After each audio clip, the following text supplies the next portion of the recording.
Good afternoon. I am Charlotte Scott-Terrell, and I want to talk today about communication, effective communication. I've always been of the mind that we don't want to have working relationships because generally they don't work. But what we do want to have is relationships that work, and communication is the key to that. So, first of all, let's define what communication is. What is communication? Any takers on that? Well, my definition of communication is the exchange of messages using words, gestures, and nonverbal cues. And you really have to be cognizant of what those cues are, because it may be your intention to relay one message and you indeed are relaying another message to someone else. Speaking the same language does not necessarily mean that communication is taking place. Well, it could be taking place, but not effectively.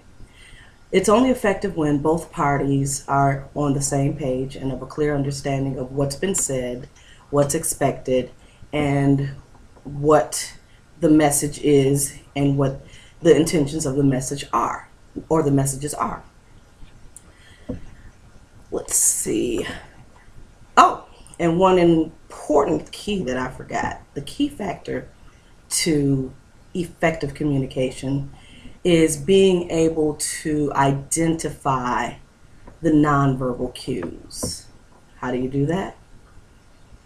Well, we'll talk more in detail about that during this session, but it's going to be very important for you to know and understand that it's just a matter of watching. We've gotten into the technology, we've got email, texting, Facebook, Instagram, all of these other social media mechanisms, and we've forgotten how to just have a one-on-one conversation with another person. Sincere, genuine, heart-to-heart, just good old-fashioned talking to somebody else. And so that's kind of what I want to get into today and how to identify those cues. One of the important things that I wanted to mention is that when you are an expert or even a person who is comfortable or more comfortable with effective communication, you'll begin to notice cues that could make you a little bit unhappy. They could be unpleasant. And when I say that, I'm referring to those of you who have children or those of you who teach children or youth. Because a lot of times we teach them not to say certain things, not to behave in a certain manner. However, I don't know why I like to say that, excuse me. However, they learn to communicate without using the words that you say not to use, or not overtly exhibiting the behaviors that you said not to exhibit. But there's that little subtle intonation, there's that little subtle jilt of the head that lets you know, he's being disrespectful. Should I check it now, or should I check it when we get home? Should I check it in this classroom in front of all the students, or should I pull them out into the hallway? So that's kind of what I mean by it could be a blessing and a curse. But it's very important either way to just know what you're talking about and what the other person is trying to relate to you in their message. You could say easily, when will this be over? Or you could say, what time is this going to be over? One is an inquiry. The other is I'm really bored. I don't want to hear any more of this. I'm ready to go. So I wanted to slightly add a little humor to what the nonverbal cues can implicate. But I also wanted to let you know that it's important to be able to observe and know what those cues are.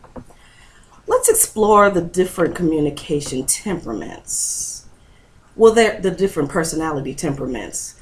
And just imagine as we're talking about these 4 temperaments that everybody knows, that there are communication styles that are generally custom to these personality types, or even if they're not relegated to just these personality types, this communication happens within the realms of these four temperaments. The four temperaments, as we know, are the air, the earth, the water, and the fire. The fire is the ruling, the water is kind of laid back, the earth is orderly and organized, and then the air is socially outgoing.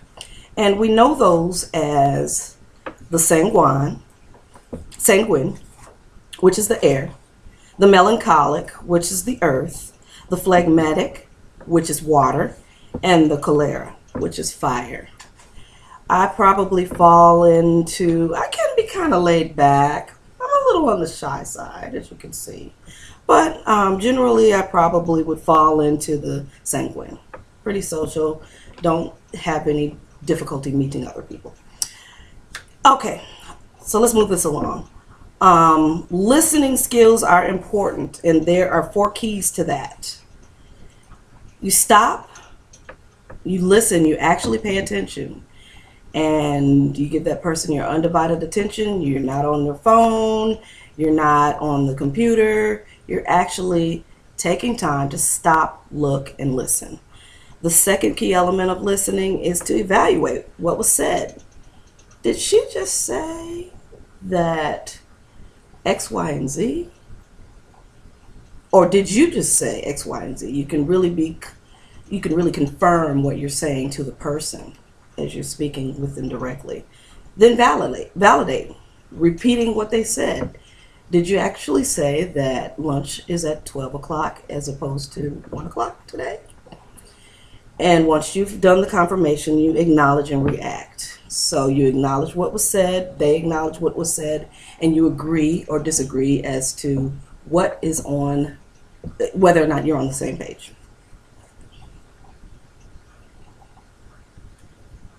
And a lot of times we look at what people say, but we don't really pay attention to what they're doing. For instance, this is a quick exercise. I've seen it before, where you tell your audience, do what I say and don't do what I do. So walk with me through this exercise. Please bear with me. Touch your ear. Touch your eye. Touch your nose. Did you find yourself touching the parts of my face or your face that I was touching, as opposed to listening and actually doing what I actually said? Kudos to you if you were actually following instruction. But those of you who were not, I'm going to meet you after school. No. But those of you who were not, it's just something to think about. I'm not chastising you, but it's just something to think about. Sometimes we don't listen, we don't pay attention, we don't watch. Let's quickly go through the ways to really identify body language and how it works. When you're talking to someone, you look at them from head to toe. And that's going to be my main focus on this, because it can be long and drawn out, but I'm going to keep it short and simple and to the point. With the head, is it tilted?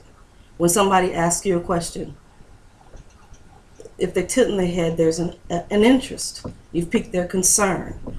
If they're looking like this, it could mean, yeah, right. If they have an aha moment, it could be kind of tilted back. If they're thinking, it could be kind of looking into the air and trying to conjure up thoughts. I do that often. Think about the hands. Are they nervous? Are they shaking? Are their arms folded? That could mean you're not welcome in. That could mean that I'm uncomfortable. Or it could also mean I'm listening. And sometimes, people like me in particular, this is kind of how I sit sometimes in a setting where I'm in the audience, just because it's just comfortable. It's not that I'm in disbelief or anything like that, or that I'm being guarded, but it can mean that for some people. But for me, if I'm in the audience, I just sit this way because I just like to have my own space, and it just kind of is more comfortable when my arms are situated, folded. Also, Look at their feet. Look at their legs. Are their legs crossed? Are their toes tapping? Is there fidgeting? Is there moving around with their legs and shifting from here to there? Look at their eyes. That's classic. We've talked about that over the years. I'm sure in communication you've always heard to make sure that you're staring into someone's eyes, but be mindful of their culture. Because if someone is not looking in your eyes, it's not necessarily indicative of them being disrespectful. It just may be a cultural thing where they are taught not to do that. Also, if you are uncomfortable looking into someone's eyes, you can look at their eyebrows. It's a trick that I learned years ago. I usually don't do it. I look in people's eyes. But if you feel uncomfortable doing that and you feel like, oh, I'm staring this person down, ooh, I feel awkward, stare at their eyebrows, and that lets them know that you're paying attention. It gives the impression that you're looking into their eyes, and it makes you comfortable so that if you're not looking into their eyes, it's okay. You're still looking in that direction. And then mirroring the gestures. If this person is talking with their hands and you feel comfortable doing that, and you find yourself doing that because they're doing it, that's okay. That means you're very engaged in the conversation. And that's a part of it, is mirroring the gestures. But also mirroring the behavior, mirroring the mood of the conversation. If this person is somber and serious and kind of on the maybe pensive side, they're a thoughtful person, then joking and laughing may not be appropriate. If this person is joking and you're not, that may be uncomfortable for either you or them. But it only becomes effective if you are married in your communication. Let's see. With that being said, I just want you to remember those things. Pay attention. Mirror gestures. Give minimum, we call them in my field of work. I'm in education as well as in therapy. I'm not in therapy, but I am a therapist and a life coach. And so in our practice, we call them minimum encouragers, when we're nodding in agreement, or nodding, just acknowledging that we're hearing and we're understanding what's being said. Also, making sure that you are, like I said, paying attention. You are mirroring the behaviors.